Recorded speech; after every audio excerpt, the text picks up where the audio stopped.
चले जी, अब हाँ जी, एक्सपर्ट राय ले लेते हैं। इंजीनियर असद महमूद तबनाई एक्सपर्ट हमारे साथ मौजूद हैं, उनसे जान लेते हैं। Thank you so much Asad साहब फॉर ज्वाइनिंग अस। सबसे पहले तो ये बताइएगा कि पेट्रोलियम डीलर्स ये दावा कर रहे हैं, बाकायदा उन्होंने प्रेस कॉन्फ्रेंस की, कि सिर्फ 2 हफ्ते का जखीरा रह गया है। इस बयान में कितनी सदाकत है और how would you like to comment on that कि इस तरह आकर without consultation with the government ये अनाउंस कर देना? जी अस्सलाम वालेकुम, बहुत शुक्रिया। काफ़ी जो है आपने जो हालात वाक़यात बताए हैं उसमें जो है हकीकत पे मबनी जो मालूमात है वो आम आवाम तक पहुंचना बहुत ज़रूरी है। और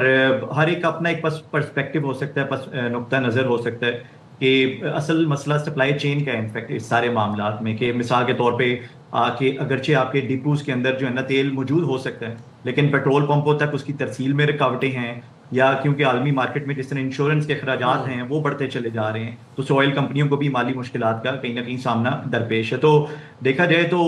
कंट्री लेवल के ऊपर ओगरा जो है वो strategic reserves oil marketing company से जो है कानूनी तौर पे पाबंद हैं कि वो मेंटेन करके रखेंगे। लेकिन सिलसिला होता है कि ये चीज़ सतह आम पे उस वक्त आती है कि जब इस तरह के जो है ना पाकिस्तान में एनर्जी सिक्योरिटी के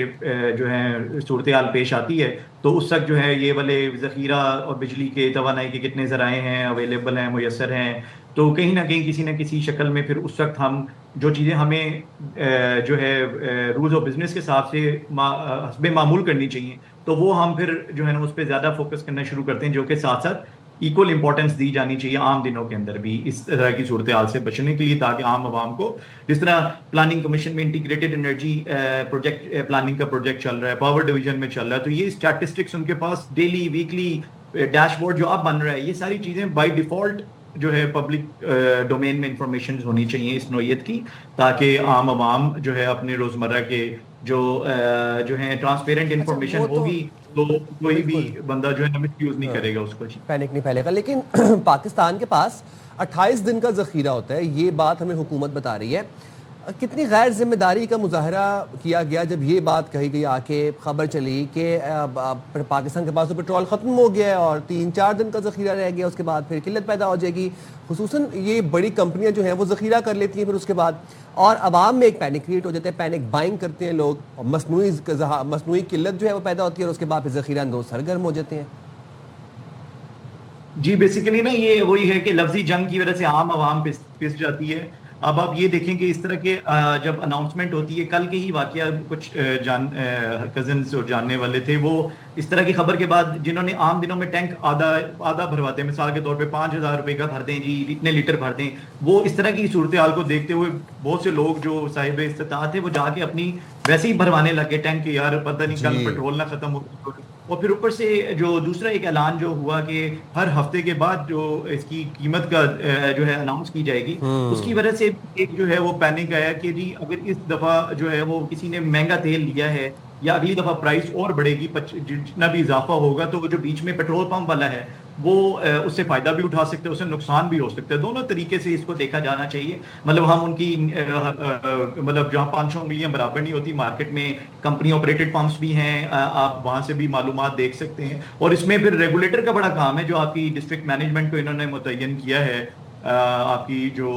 ओगरा और बाकी जो हुकूमत अभी बना रही है जो प्लान, और वहां पर हमारा सर एक और अलमिया भी है कौम का, जहां 4 बंदे पेट्रोल पंप में लाइनें लगा के खड़े होते हैं, तो हर जाने वाला मुड़ के जरूर देखता है कि पता नहीं यहाँ पर कोई फ्री में पेट्रोल बिक रहा है, तो सारे लाइन लगने लग जाते हैं। तो ये भी एक हमारा रवैये का भी इशू है। हमारे यहाँ थोड़ा सा एक कल्चर ये भी है, एक तो व्हाट्सएप करके भी पूछ रहे होते हैं, दूसरे ये कि अगर ये पता होता है जी अभी कीमतें बढ़नी है, तो रात 12 से पहले ही हम देखते हैं लोग जाकर जो है वो पेट्रोल खरीदना शुरू कर देते हैं। जाहिर है वो कितना दिन चलेगा एक ये भी मामला होता है। लेकिन जरा ये बताइएगा, अब ऐसी सूरत हाल में बड़ा वाज़ेह तौर पे अवाम को ये बताना ज़रूरी है कि ये IMF ने कह दिया है जी पेट्रोल महंगा करें और पेट्रोल मसनूआत महंगी करें, बट इसका ताल्लुक किसी किल्लत से नहीं है। इस चीज़ को बड़े वाज़ेह तौर पे गवर्नमेंट को बताना होगा। सो आप समझते हैं जो सब पॉलिसीज़ डिफ़ाइन की जा रही हैं बड़ी क्लियर हैं, और ख़ास तौर पे जो फैसले किए जा रहे हैं गवर्नमेंट लेवल पर?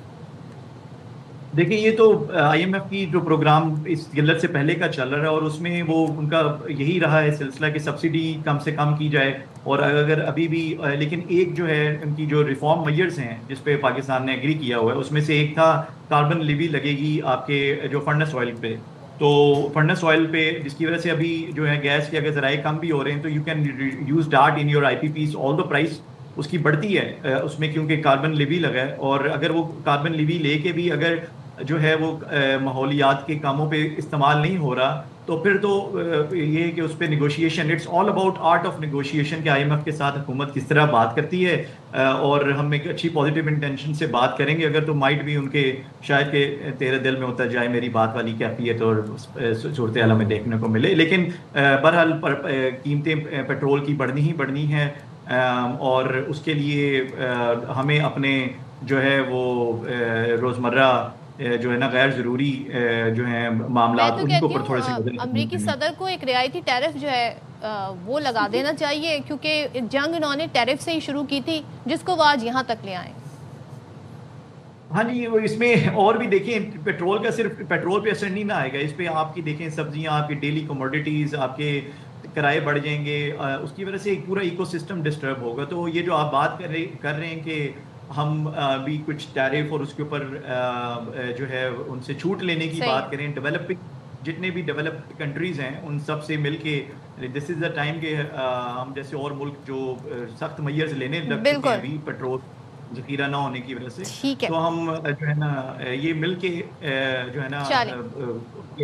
चलने का वक्त है। जी बिल्कुल Asad, thank you so much, आपने हमारे साथ मौजूद थे, अपनी सूरत हाल पर बात की। अब ज़ाहिर हम देख रहे हैं कि इसराइल और अमेरिका ने ईरान पर जो हमला किया, उसके बाद जो ईरान का रिटेलिएशन है, स्ट्रेट ऑफ हॉर्मुज़ ब्लॉक है, उसकी वजह से तमाम ममालिक जो देख रहे हैं, हम देख रहे हैं कि तेल और कि इसकी किल्लत की वजह से सारे लोग जो हैं वो अब तैयारियां पकड़े हैं। हुकूमत ने तवानाई बचत स्कीम और उस हवाले से फैसले किए हैं। ये फैसले क्या हैं, क्या नताइज होंगे, इस पर बात कर लेते हैं।